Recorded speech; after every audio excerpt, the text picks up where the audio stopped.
Hi friends, இஸ் சாரி cinema buzz அப்டேட்டில் பேக் டு பேக் அப்டேட்ஸோடு வந்திருக்கேங்க.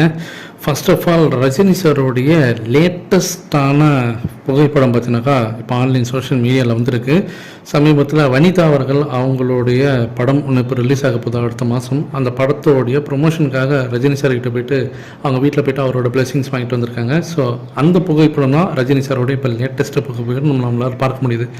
அடுத்தது முக்கியமான விஷயத்துக்கு வரும். அமீர் கான் அவர்கள் அவருடைய படம் இப்போ ரிலீஸ் ஆகும்போது ஜூன் 20 வந்து தாரி ஜமீன் பார் அப்படின்னு சொல்லிட்டு செகண்ட் பார்ட்னு நினைக்கிறேன். அந்த படம் இப்போ ஹிந்தியில் ரிலீஸ் ஆகுது. அந்த படத்தோட ப்ரொமோஷன் நிகழ்ச்சியில் கலந்து நினைக்கிறேன். அந்த இடத்துல அவர் பேட்டியில் வந்து அவர் சொல்கிறார், கூலி படத்தை பற்றி பேசுகிறாரு. அவர் இங்கே என்ன சொல்கிறாருன்னா, கூலி படத்தில் என்னுடைய கதாபாத்திரம் ரொம்பவே பார்த்தீங்கன்னா சுவாரஸ்யமாக இருக்குது, ரொம்பவே லைக்கபிள் அப்படின்ற மாரி அவர் வந்து ஒரு கமெண்ட் பண்ணியிருக்கிறதுக்கு.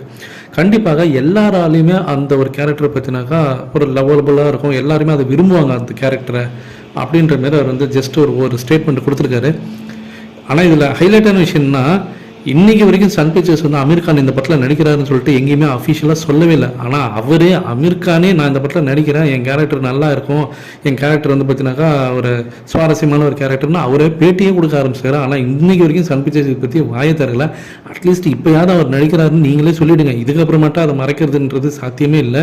ஏன்னா சம்மந்தப்பட்டவர் பேசிட்டார். அதுக்கப்புறமாட்டா முக்கியமான ஒரு அப்டேட், நாகார்ஜுன அவர்கள் பார்த்தீங்கன்னாக்கா குபேரன் படத்தோடைய அந்த ப்ரொமோஷன் நிகழ்ச்சியில் கலந்துட்டார். தனுஷ் நடித்து வெளியாக போகிற படம், அந்த படத்தில் நாகார்ஜுனவும் நடிக்கிறார். அவர் வந்து அந்த படத்தோடைய ப்ரொமோஷன் நிகழ்ச்சியில் கலந்தும்போது அங்கேயும் கூலி பற்றி தான் கேட்குறாங்க. அப்போ அவர் என்ன சொல்கிறாருன்னா, ஹிந்தியில் பார்த்தீங்கன்னாக்கா இந்த படம் ஹிந்தி பெல்ட்டில் அங்கே இருக்கக்கூடிய நேஷனல் மல்டிப்ளெக்ஸ்லாம் அந்த படம் ரிலீஸ் ஆகுது கன்ஃபார்மு அப்படின்ற மாதிரி சொல்லிக்கிறோம். அதேமாரி நம்ம எப்படி ஒரு டேரக்ட் ஹிந்தி மூவி எந்த அளவுக்கு ஒரு பெரிய இம்பாக்ட் ஏற்படுத்துமோ, எந்த அளவுக்கு ஒரு நம்பர் ஆஃப் ஸ்க்ரீன்ஸ் வந்து எடுக்குமோ, அதே நம்பர் ஆஃப் ஸ்க்ரீன்ஸில் கூலியும் கண்டிப்பாக ரிலீஸ் ஆகும். நல்லா வந்திருக்கு அந்த படம் அப்படின்ற மாதிரி ஒரு பேசியிருக்காரு.